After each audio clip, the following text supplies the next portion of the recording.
guys had a lot of black. I only had one black teacher that I had to actually sit here and try and fight to remember.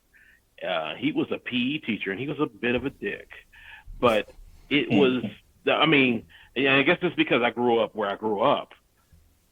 I want to think if I had a couple of male black teachers that gave a damn. I think I would. It would just be. I would just be so much farther ahead. You know, all I was just sitting here thinking like, man, Doug, you just rattled off. I want to say at least 5 to 8 black male teachers that you had. Yeah, And I was amazed myself when I reflected on it because I was like, that's from what I talked to for other, black men in my life. That's not common. no, not at all. And you posted something here, I want to say a day ago or the day, I'm not sure, about the third grade literacy test in Yeah, in New Flint. Is Jersey. it in New Jersey? In New Jersey, that's what it was. Yeah. Imagine if, and I don't know if those schools were predominantly black or what, but imagine, just imagine if those schools were staffed with black male teachers. I mean, it's again just looking at the numbers. I don't know the particulars, but I know that we need black male teachers because if they had that positive outcome, excuse me, that positive of an input into both of your lives, how much further those kids would be. It's just amazing to me. Amazing. I don't mean to derail the podcast, but that's amazing to me. No, I mean, organic interaction is basically what we're here for. I mean, granted, Yeah. The questions are like kind of a soft script. You can Right. go off script as long as it kind of, pertains to the topic, like you just did. And it's a good point that you bring that up because you saw how long it took us, all three of us, to come in contact with role models. They're on various different time frames, but nonetheless, we all ended up getting in contact with those who were the positive black male influence in our lives. Eric, you said that it wasn't until really the Air Force. Douglas has got a whole list of black teachers and family members, so on and so forth. I myself, I mean, I've already listed off my uncles. My dad is another one. I hadn't really gone in depth with him yet, but my dad, especially my grandfather on my mom's side. I never knew my grandfather, who was my namesake. He died way before I was born. Because my dad, he's the third, I'm the fourth, and from what I understand, he was an extremely hardworking man. He died from a heart attack from doing hard physical labor. That's kind of one thing that scares me because I think it's just ingrained in our family to work hard like that. Because when I was doing blue collar work, if you will, I would actually, even before blue collar work, it didn't matter what I was doing. If it was flipping burgers at Wendy's or like working on Photoshop to try and fix a picture for a client and one of my older jobs, it's just I would always try and do the best that I could. And I dare say that, and I don't know for sure, but I would dare say that the thing that my dad sat down and told me was probably what his dad sat down and told him. Which is kind of sad because, there's a lot of people that have challenges or issues whenever it comes to dealing with their masculinity. There's certain struggles. So, like, is there ever a time that any of you have faced any challenges or struggles with your masculinity? And how did that positive male figure in your life help you navigate those difficulties? No, well, in this particular case, Sergeant Carswell's example didn't help me per se, but what I'm hearing is the word that I hear, is stoic in this conversation. It's a sense of stoicism that we're missing in the Black community. Mm-hmm. Now, when I say stoic, a lot of people may interpret that as a man that is not in touch with his feelings. He's kind of a knuckle dragger. He is pretty basic in his approach to everything, and that's It's not toxic. Yeah, you hearing that. I hate when that word gets thrown around. Stoicism is a quiet reserve. I strive to be stoic. That's the struggle that I have. I struggle to I want to be stoic like the previous generation that just kind of kept it together. And when it got bad, you that's when you pulled it together even more. And I'm not talking about just ignoring your emotions, ignoring how you feel, or any of this. Just stoicism is strength to me. It is absolute strength. And I want to be stoic without being too rigid. Mm-hmm. I want that's one of the things I struggle with, I guess. That's how I would describe my grandfather. He's a very stoic individual. Yeah. He's not a man that talks a lot, but he's that person that when he talks, everybody gets quiet to listen to what he has to say. Economy of words. Yeah. Yes. Mm-hmm. Yes. But also, like, you never, with that stoicism, like I said, you never felt he's not a cold person. You never felt a coldness or anything.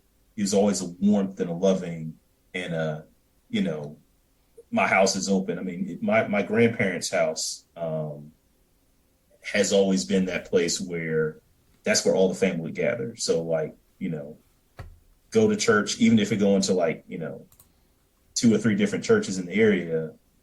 After church, you just have like this parade of people that comes through my grandparents' house from about 1:30 to about 9-10 o'clock at night. Wow. All the uncles and the aunts, the cousins, the second and third cousins, the family friends, everybody stops by through there. You probably never have everybody all there at once, but you'll have like these, you have them in waves. So, maybe the first wave is the immediate uncles and aunts, and they're there. Okay, and leave. Okay, Mm-hmm. Next wave is like some of the older cousins, and they come by, and then the next wave is like, okay, now it's like some of the family friends. They stop through for a few minutes. We're on the way to such and house. We stopping through, say hey, so they spend 45 minutes, an hour, and then they leave. So it was just every Sunday. And my grandparents say, well, my grandfather, not my grandmother, she passed a few years back, but they still live in Covington. And every Sunday, we go to, we may not go to church with them, but we go to church somewhere, like, as a kid. But after church, we go down to Covington, go down to Grandma and Grandpa's house. And then on first Sundays, that's where, took me a little, I say, like, up to, like, it was every first Sunday up until around, I say I was probably like 8 or 9. We would go, Saturday night, go down to grandparents' house, spend time there with them, some uncles, aunts, cousins, go to sleep, wake up the next morning, eat breakfast, go to church, spend all day there hanging out with grandpa, grandma, uncles, aunts, cousins, and then, head on back home to the Fairburn around, 7, 8 o'clock that night. And like I said, just having all that love and all that, all of that folks around, Grandpa, he had his favorite chair. We call him Big Daddy. So Big Daddy had his favorite chair. He sat there and, he sit in the room all day and, turn on the game, watch baseball. He loves baseball games. He was really good at it. He got recruited for the Negro Leagues right at the tail end of when they finished up, but he didn't go because he wanted to, he didn't want to be away from his family. So because he got married young, he was like 16 when he got married. Wow. Yeah, to my grandmother, and they were together until she passed. What, 5? I think it's been 5 years now, 5, 6 years now. That's a rarity nowadays. Yeah, It is. It's absolute rarity. yeah. Yeah, it's Like I said, he may not say much in that room, but you just see him there. He just smiling, laughing, folks telling the jokes or whatever stories of the day or the week, catching up with folks, and But like I said, just very. But like I said, that real quiet, reserved, just that rock.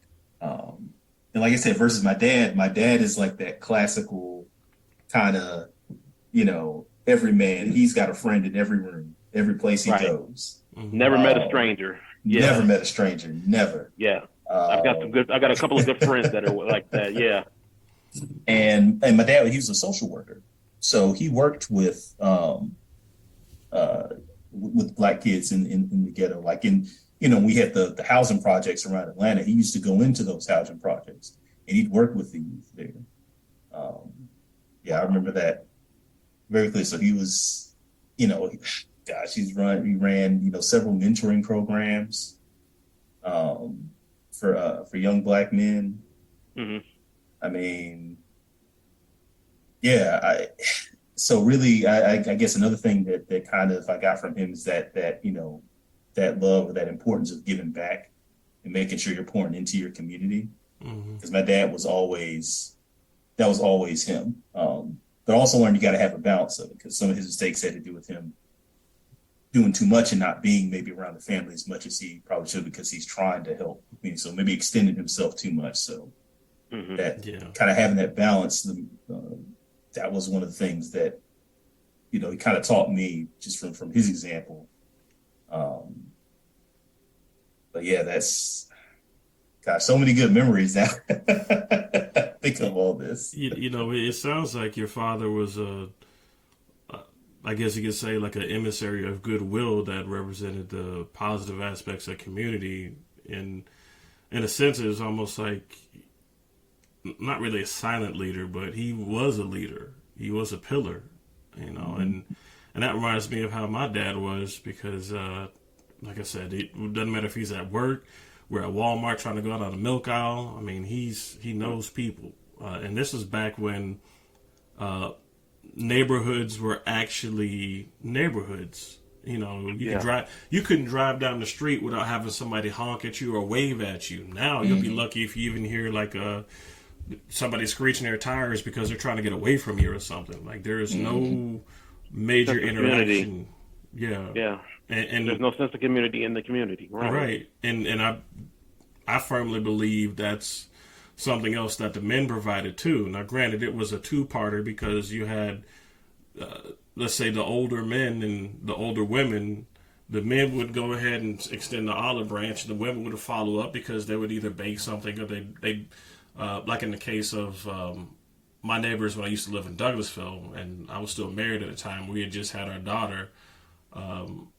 She wasn't even 6 months old. She was actually a couple of weeks old. And the neighbors next door were an older black family. They've been together for time immemorial. I'm not trying to be sarcastic, but they were together for a long time. And the only person to come over and welcome us into the neighborhood was that lady. And the sad thing about it was, when we first moved into the neighborhood, her husband was still alive.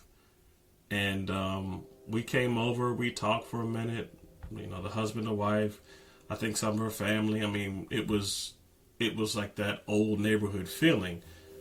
But when he passed, it was only right that we went to his funeral. And when I tell you that this man knew people, I mean, he had people from the police force there, he had political figures there, they're not major political figures, but nonetheless, somebody that took the time out of their busy schedule to come to that man's funeral to pay his respects. Wow.